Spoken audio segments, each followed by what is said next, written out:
Doctor, আমার সামনের দাঁতগুলো লাল হয়ে গেছে, এগুলো পরিষ্কার করতে হবে। আচ্ছা ডাক্তার, দুনিয়াতে এত পেশা থাকতে আপনি দাঁতের ডাক্তার কেন হইলেন? সে এক লম্বা কাহিনী, আপনি শুনতে চাইলে বলতে পারি। হ্যাঁ হ্যাঁ, আপনি বলেন, আমার অনেক সময় আছে। একদিন আমি কলেজ যাচ্ছি, এক দরবেশ আমার সামনে হাজির, তার দুই হাত নাই। সে আমাকে ডেকে বলে আমার ঝুড়ির ভিতরে দাঁতন আছে, সেইটা দিয়ে আমার দাঁতগুলো একটু পরিষ্কার করে দে।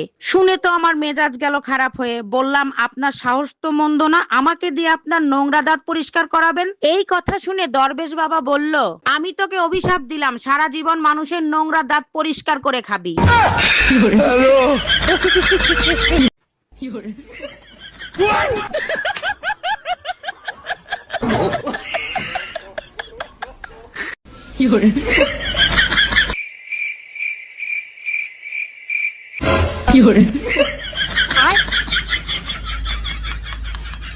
সরি।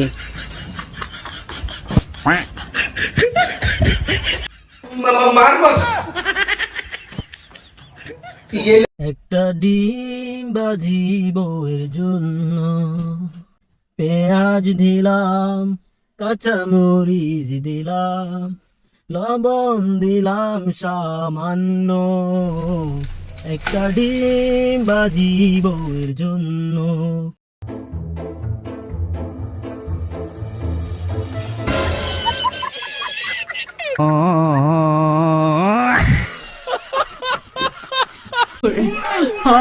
নারী কি সুন্দর অভিনয় জানে, অভিনয়ের জন্য নারী সেরা রে। না জানি কোন অপরাধে দিলে এমন জীবন, আমারে পড়াইতে তোমার এত আয়োজন। बाबू मुझे ना पाद आ रहा है। तो पाद लो ना सोना।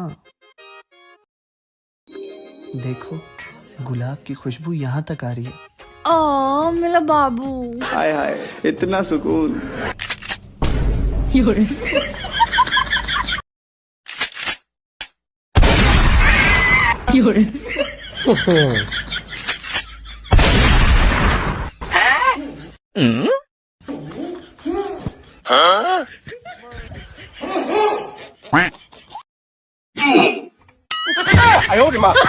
আরে অরুণ সাহেব, অনেকদিন পরে দেখলাম আপনাকে, তারপরে বলেন কি সমস্যা? সব সময় ভয়ের ভিতরে থাকি, রাতের বেলা এক ফোঁটা ঘুম হয় না। ঠিক আছে, আমি ওষুধ লিখে দিচ্ছি, রাত্রে খেয়ে টেনশন ফ্রি ঘুমাবেন। কেমনে টেনশন ফ্রি ঘুমাবো? টেনশন তো বাপের বাড়ি যায় না।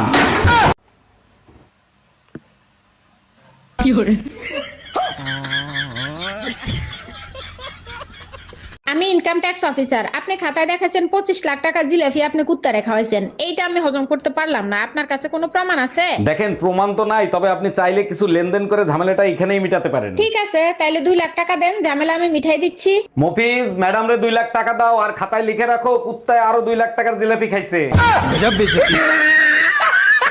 আসসালামু আলাইকুম ভাবি, রমজান মোবারক। ওয়ালাইকুম আসসালাম, আপনাকেও রমজান মোবারক। এই সময় এখানে বসে আছেন, ইফতারি বানাবেন না? ইফতারি বানাচ্ছে তো। এই আজকে কি কি ইফতারি করছো? পেঁয়াজু আলু সব বেগুনের সব ছোলা। ঘরের বউরা ইফতারিতে ফালুদা, লাচ্ছি, লেবুর শরবত যাই খাক না কেন, ওদের কলিজা তখনই ঠান্ডা হবে যতক্ষণ পর্যন্ত স্বামীর সাথে ঝগড়া না করবে। শুধু মাগরিবের আজানটা শেষ হইতে দে, আজ তোর একদিন কি আমার একদিন। আসসালামু আলাইকুম ভাবি, জুম্মা মোবারক। ওয়ালাইকুম আসসালাম, আপনাকেও জুম্মা মোবারক। ভাবি, এই গরিবদের 10 টাকা খয়রাত দেন। হিরো মার্কা চেহারা নিয়ে খয়রাত করেন, আপনার লজ্জা করে না? জান, আমার কাছে খুচরা টাকা নাই। তাইলে হোয়াটসঅ্যাপ নাম্বার দেন, মেসেজও করব, দোয়াও করব। আজকে রোজাটা মনে হয় একটু বড়, এখনো মাগরিবের আজান দিল না। সারাদিন থাকো মোবাইলে, একদিন মোবাইল ছাড়া রোজা রাইখে দেখো। আচ্ছা, মোবাইল না চালায় যদি রোজা থাকি তাইলে কি হবে? ফেরেশতা দেখিয়া আবেগে কান্দা লাইবে।